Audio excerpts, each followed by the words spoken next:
There are three things that get me up in the morning every day of my life.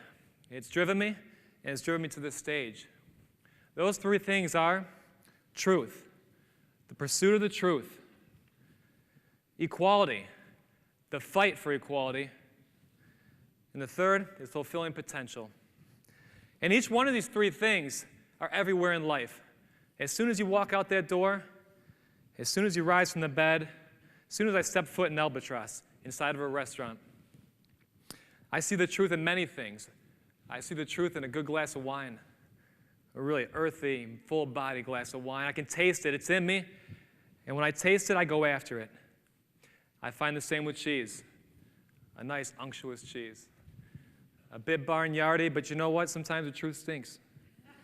And that's all right, because once it's inside me, I can taste that earth. I can taste that farmer's hands. And the truth is, in life, it's a struggle. The nail that gets stuck up the most gets pounded down the hardest. And in life, finding a will and a way to overcome that struggle is half that battle. The fight for equality. Now, life isn't fair. And I thank God every day I wake up, and I thank Him for that breath I have and the moment He's given me, and I go out there and fight.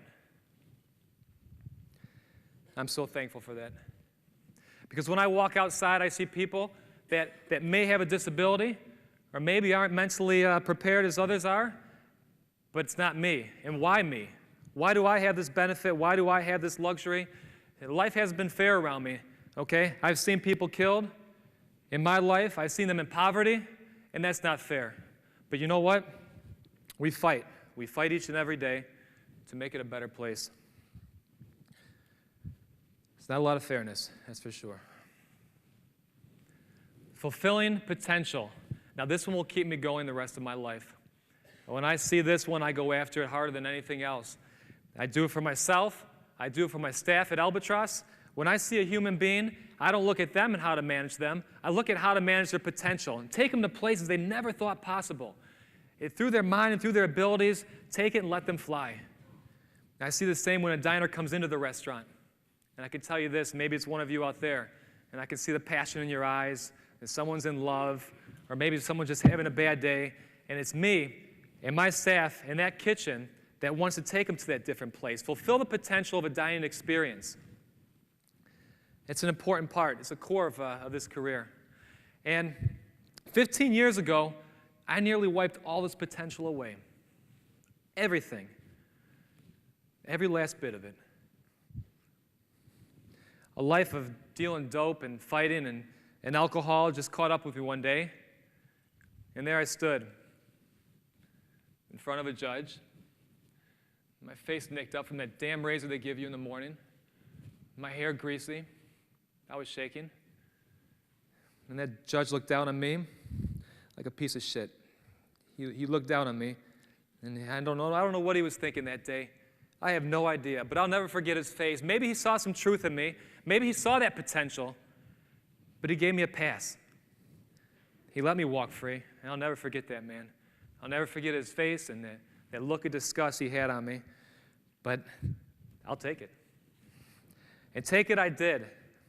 I took it to the next place that I went to work and found a mentor in downtown Detroit. He was a Greek chef, a big man. His fingers were like sausages. I'll never forget his hands. And he taught me a skill. He taught me a skill in culinary arts. He taught me about hospitality. He taught me what it takes to operate a restaurant. He taught me more about what he taught me more about that than anything else was life. He gave me a goal and he gave me guidance. And with that, I took it. And I ran as hard as I could. I ran all the way to the Culinary Institute of America and got an education. Almost didn't happen. My uncle co-signed for the loan. No one else had the money. It was great, and I was not going to let that go. From the first day I was hitting that book until the last hour, I didn't stop. I've had the opportunity to work in Chicago at Charlie Trotter's, in Paris, in New York, and now my favorite place, Cleveland, Ohio. I love Cleveland. I know you love it too. I know everyone loves Cleveland. Come on. I don't have to say it's a great city. You know that. But there's a but here. We have a great restaurant scene, a burgeoning restaurant scene. a world-class orchestra, a commitment to fine arts, food, and entertainment, but we still have an incarceration cycle that needs repair. It's not only a problem here in Cleveland, it's a problem across the United States. In fact, the United States is worse. It's worse. 2.3 million people behind bars. Right now, there's about 6 million people that have been through the justice system, either on probation or on parole, right now today. And the shame is we spend more on incarcerating people, 6 times more than we do on higher education. That's a shame. Now, granted, there's some people who belong in prison. They belong in jail because they've committed a crime, and they need to pay their debts to society.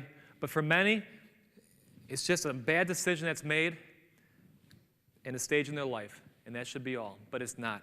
Nearly 50% of the people incarcerated go back to prison within 3 years in the United States. 50%. It's time to stop this. It's time to break this cycle. Just end it completely. And locally in Cleveland, we have a similar problem. We have nearly 50,000 people in our prison in Ohio, but I got to tip my hat. It's the only state in the United States to have the title Ohio Department of Corrections and Rehabilitation, and we're committed to that as well. Gary Moore, Governor Kasich, they're doing a good job. They've lowered the recidivism. Again, almost 1 in 2 nationwide. In Ohio, we're 1 in 3. But it's still not good enough for me, and it shouldn't be good enough for anyone else out there. That's not great. So, how about fix it? How about overcome these challenges? How about the challenges that we face every day and the challenges that are times 10 to those coming out of prison? A lack of a structured environment, goals, a skill, willing employers, and mentors. This was the inspiration for EDWINS. This is how we began. So what is EDWINS? EDWINS. It's got a ring to it. It's got a championship ring to it, but what is it? What is EDWINS? It's simple. Start training people who have been in our criminal system a job in culinary arts. Create a pipeline to independent restaurants and even corporate restaurants that need skilled labor, that need someone who wants it bad enough, and connect the two. Collaborate with the community in mind and place these individuals into jobs. Because 80% of the time, if you have a job and you're coming out of prison, you're less likely to return. And the reverse is true if you don't have one. It's a shame. It really is a shame. So our mission has been to take men and women formerly incarcerated and turn them into the futures of our community, using that collaboration and community in mind. It's not hard. It takes some passion, it takes a risk, but it's not hard. And how does it work? Well, it's working right now. It's working right now in 2 prisons in Ohio. In Grafton Prison, I have over 30 students that are learning the same curriculum that I learned at the Culinary Institute of America in an abbreviated 6-month program. They're learning culinary math. They're learning how to cost out a recipe. Their understanding of how a business functions based on food is within them. They're doing the finer cut knife cuts with knives chained to the tables. Yeah. Imagine if that knife's not there, where they're going to go. Right to the top. They're understanding everything, food safety and sanitation.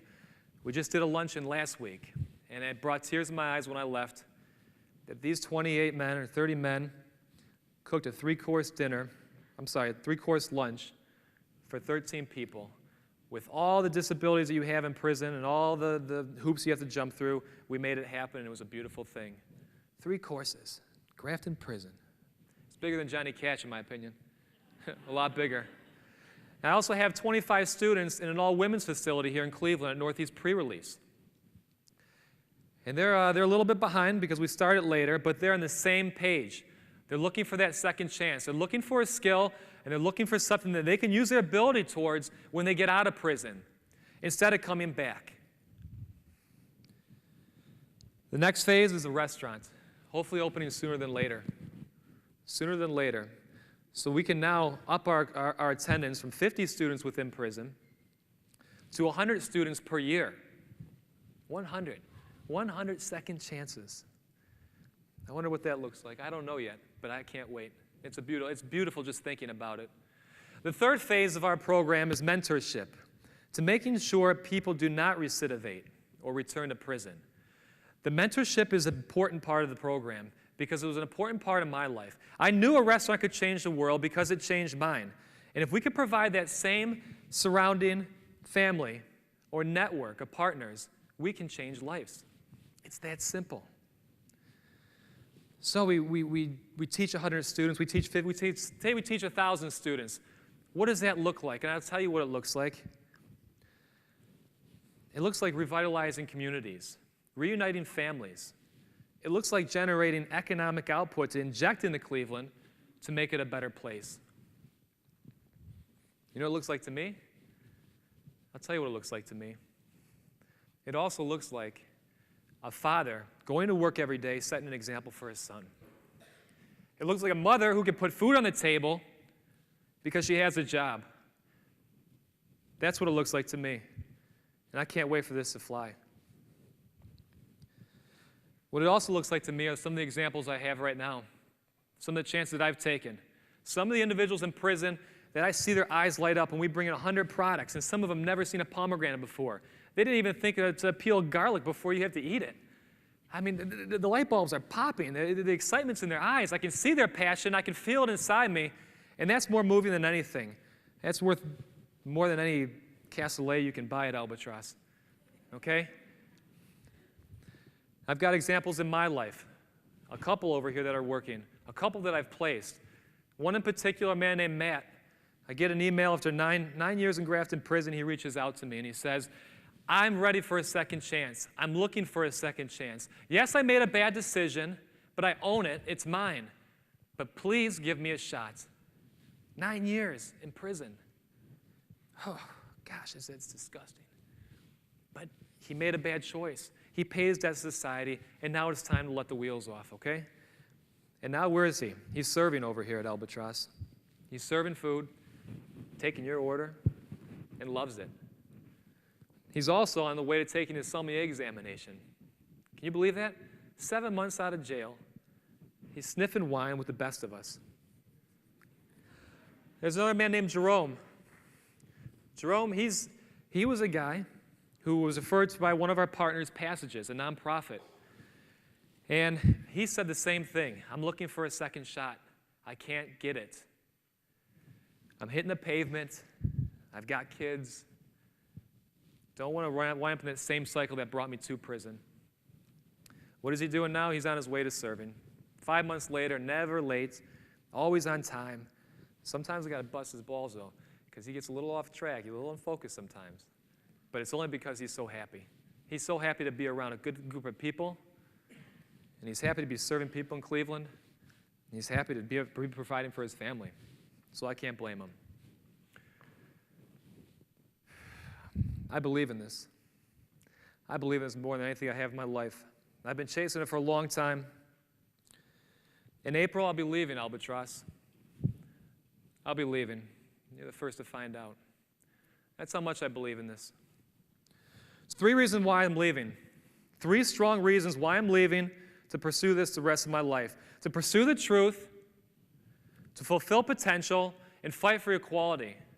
The first, I hate the phone calls. I get the phone calls from mothers begging for their sons and daughters that when they return, they want an opportunity. They don't want to see their family. They don't want to see their family go back. It's been hard enough. Those calls, they kill me. Just kill me. People deserve a second chance. The second, we have a lot of support from our partners. We put over $60,000 in the bank in a short time. That $60,000 is getting knives in people's hands, textbooks. More than that, it's giving them a dream. It's inspiring them with hope and offering them a way to achieve it. And the third and final reason, I want to make this great city of Cleveland even greater. Thank you.